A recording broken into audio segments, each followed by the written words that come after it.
The New York Islanders had a 3.5% chance of winning the draft lottery, and with their unlikely riches, the Isles have selected 17-year-old defenseman Matthew Schaefer from the Erie Otters of the OHL at the very top of the NHL Draft in Los Angeles. So look at the top 10, including the top U.S. prospect, James Hagens, going number 7 to the Boston Bruins. All right, now, most everybody wants to hear some smart guy say that their team got it all right on draft night, and some might want to think that their team did nothing right, and they want someone to agree with them, whether it's good or bad. And Pete Blackburn is here to shed joy and also spread the angst of the people who are already angsty. So let's start with the good stuff, Pete. Which teams do you think got it right in the first round of the NHL Draft?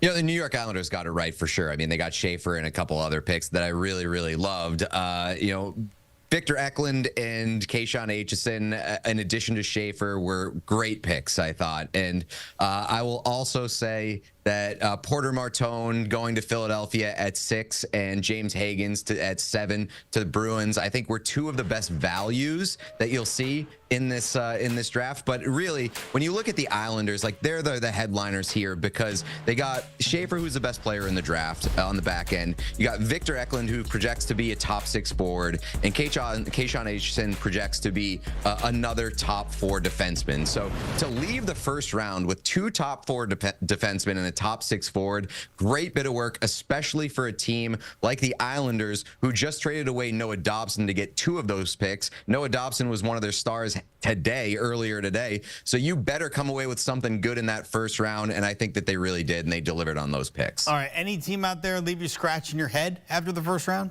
Yeah, I hate calling a team a loser right like an hour after they just pick kids who have never played an NHL game, but I do have some concerns about what just happened with the Pittsburgh Penguins because they enter with 2 picks, 11 and 12 in this draft. And listen, nobody has a bleaker outlook in the NHL right now than the Pittsburgh Penguins. They need youth and they need good players to replenish that system. You're hoping to get it at 11 and 12. They end up picking Ben Kindell at 11, which some people are high on him.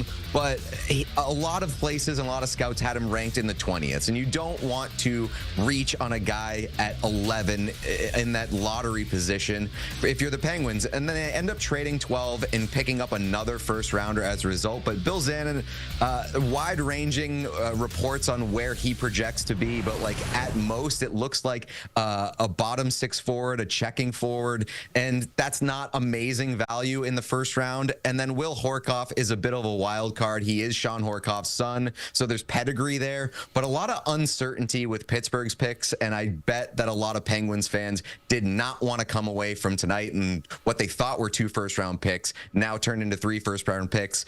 A lot of uncertainty there. That's tough. Look, we got more draft coming up on Saturday. The NHL packs a lot into the end of their season. End of the Stanley Cup final, and then you get the draft, and right into free agency starting on July 1st. Is there a team out there you expect to be, I don't know, more active than others in free agency?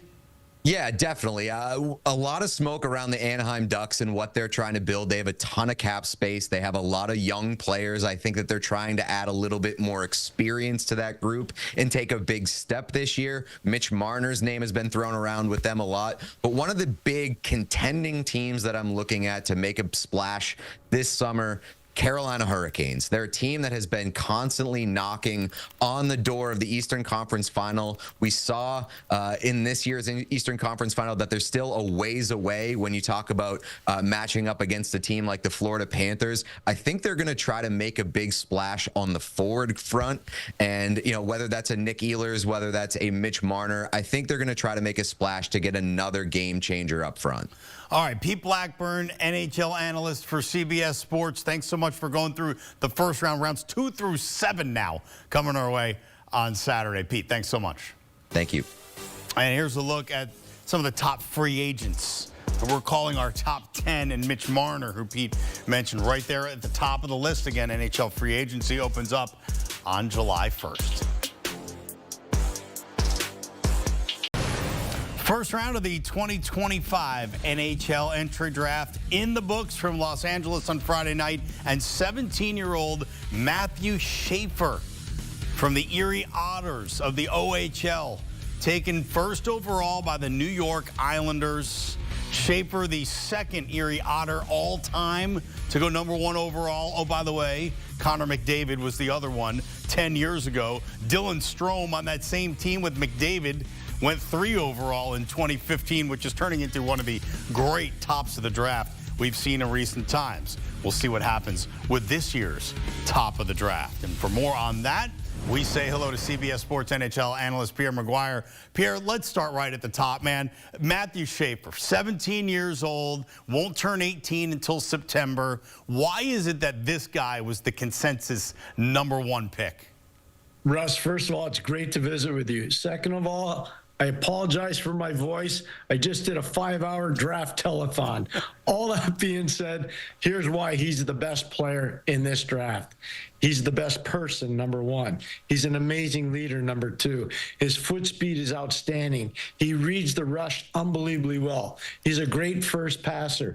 He played 17 games this year in the Ontario Hockey League for Erie because he had a fractured clavicle at the World Junior.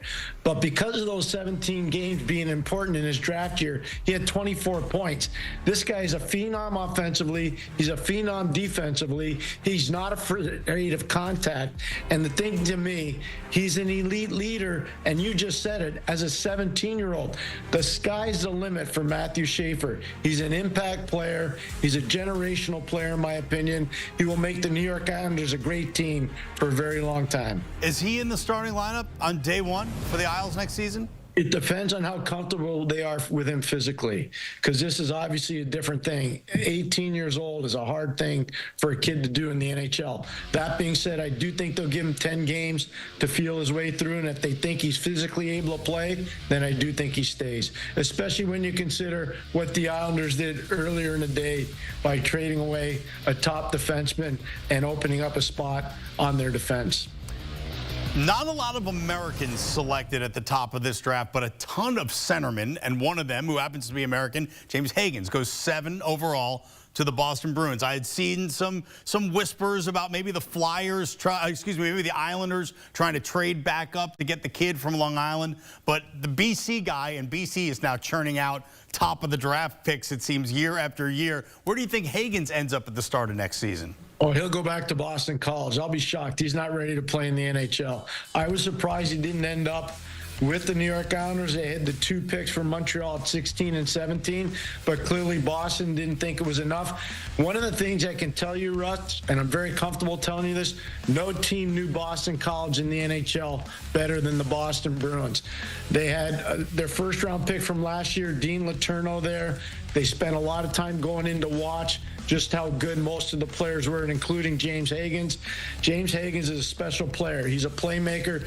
He played 37 games this year at Boston College. He had 37 points. That's a hard thing to do for a draft-eligible player. I have so much respect for this player. He's quick. He's really aware. His peripheral vision's outstanding, and he played with 2 great players who are now in the National Hockey League, Gabe Perreault with the New York Rangers and Ryan Leonard with the Washington Capitals. So I think the Boston Bruins made a real good pick, but I'm still shocked he's not a member of the New York Islanders. You know, every team comes into the draft with their own agendas, right, and their own place and where they are in their own timeline.